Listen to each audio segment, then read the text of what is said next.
interrupt this program to bring you a special report. The 20-time award-winning Rum now has its own podcast. That's right!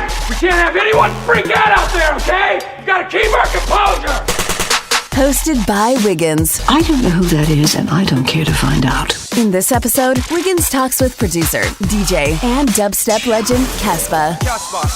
All right, we are doing this. You know me, I'm Producer WIGNZ. I have done multiple podcasts, but this, Caspa, this is our first episode, bro, for the Yolo Rum Podcast. Nice. So there's no one better to have join us for this podcast. This man right here is all about the bass. UK bass pioneer, DJ, label owner, ex-pro basketball player, straight talking dubstep champion, Dopest ghost. This man can be introduced in many ways, but the best is through his beats. Welcome to the show, Caspa. That's a lot of titles. Man, I saw that on your SoundCloud, bro. I was like, yeah. Man, you played ball?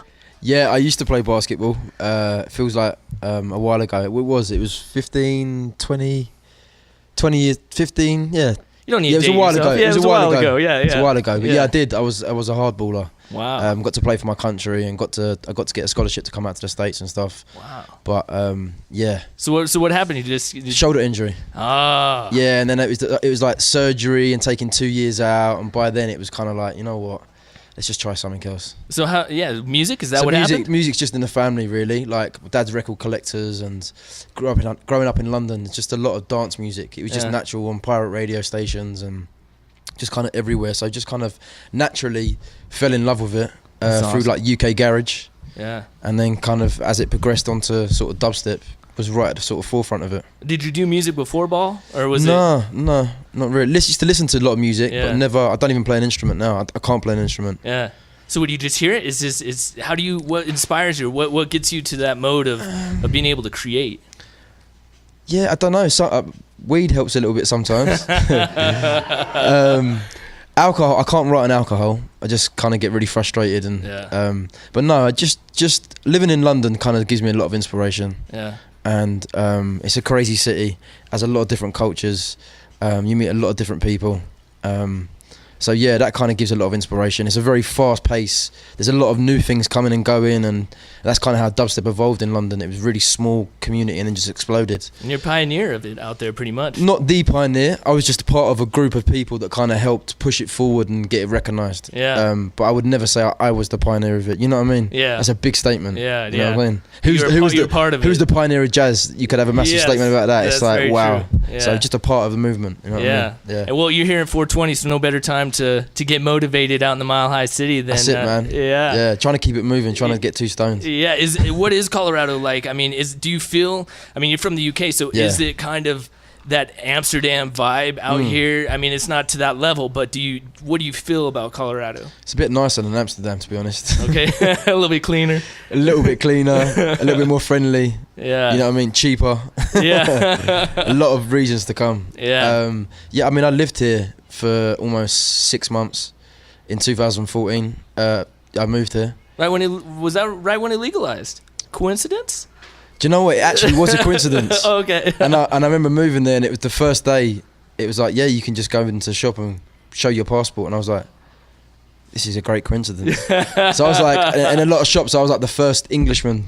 Yeah. And I put my pin on the map. Yeah, there you go. Yeah, exactly. Yeah. Well, you performed at Black Box, last night? You're performing there again tonight? And then 3 sold out shows.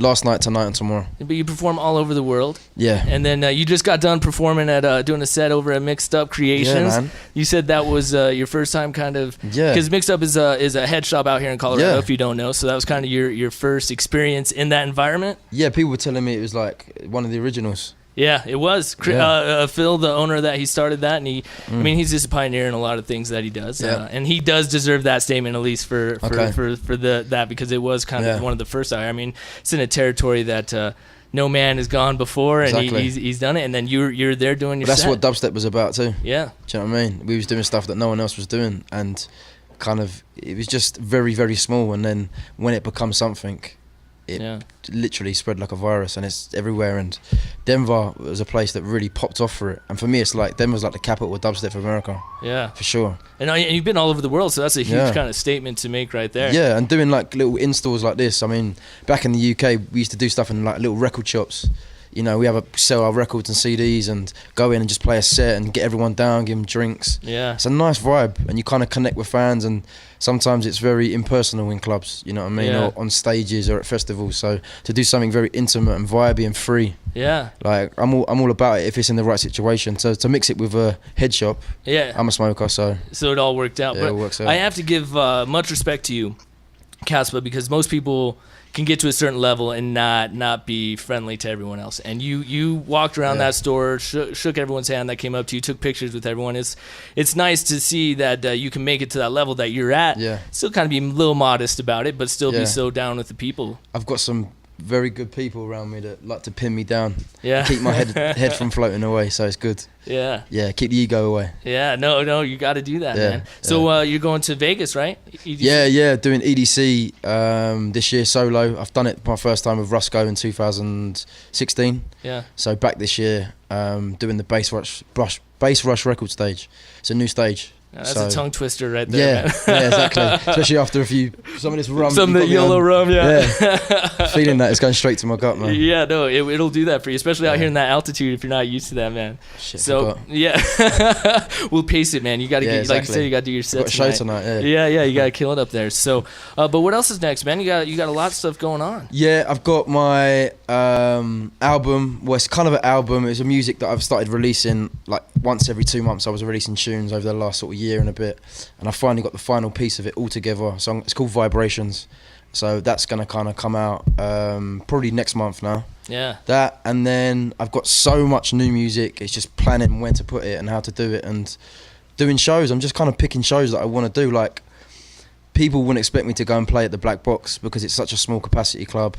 It's like you could do bigger places, but I'm like, yeah, but the vibe, it's all about the vibe. The energy. Yeah, and it's not always about the money. It's always about like doing things that are fun. That's why I do it. Yeah. I just get paid from it, and sometimes you get paid good and sometimes you don't, but I do it because I want to do it and it's fun. So doing stuff like that, intimate things for me, are like more exciting than playing big festivals or anything. So it's important to do that, especially in Denver, which I feel is like a second home for me. Do you feel, I mean, it probably goes without saying that music and what you're doing is a language. So you don't have to speak a language, and you've been all over the world. You don't have to speak the language of where you're going just because you can. Everyone feels that vibe of music. Depends how you want to get really deep on it or not, but energy and vibration, mate.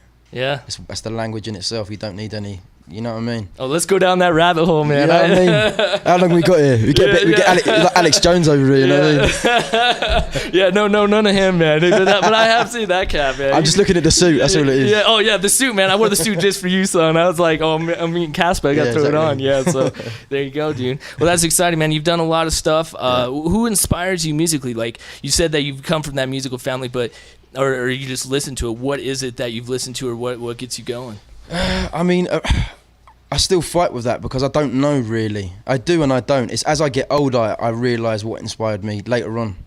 Like my dad being so madly into music, and he's madly into punk, like big time. But then he loves like Beatles, and he's just mad into English music. Well, that UK punk scene was huge. Yeah, so he's just all about it. You know what I mean? He's got the look as well. He looks like it. And then my brother was just into hip hop and broken beat and jazz.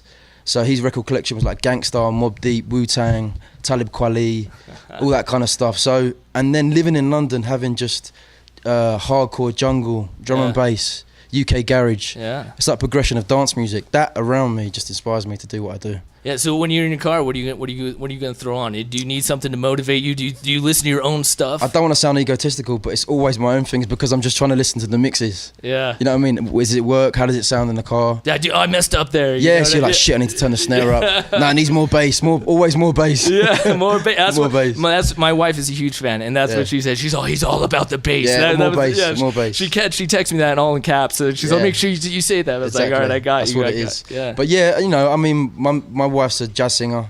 So that's a complete opposite to what I do. So I'm always just hearing music, but most of the time I'm indulged in what I'm doing. Yeah. And it's sometimes I try and step out of it and go and see what's going on and listen to a bit of Kendrick Lamar or find out what's going on. He won a Pulitzer. Did you hear about that? No, I didn't know. Yeah, he did. No. Kendrick Lamar's got a Pulitzer for Damn. Oh, right. Yeah, so it's just, he was, I think, the first rapper to get a Pulitzer Prize out here. So it's just... Good for him. Yeah, but I mean, it's cool that you vibe off that guy because it's like... Just all music, man. I'm just into music. Yeah. And I think I can listen to the most weird shit and people would just be turned off to it. But I'm listening in a different way.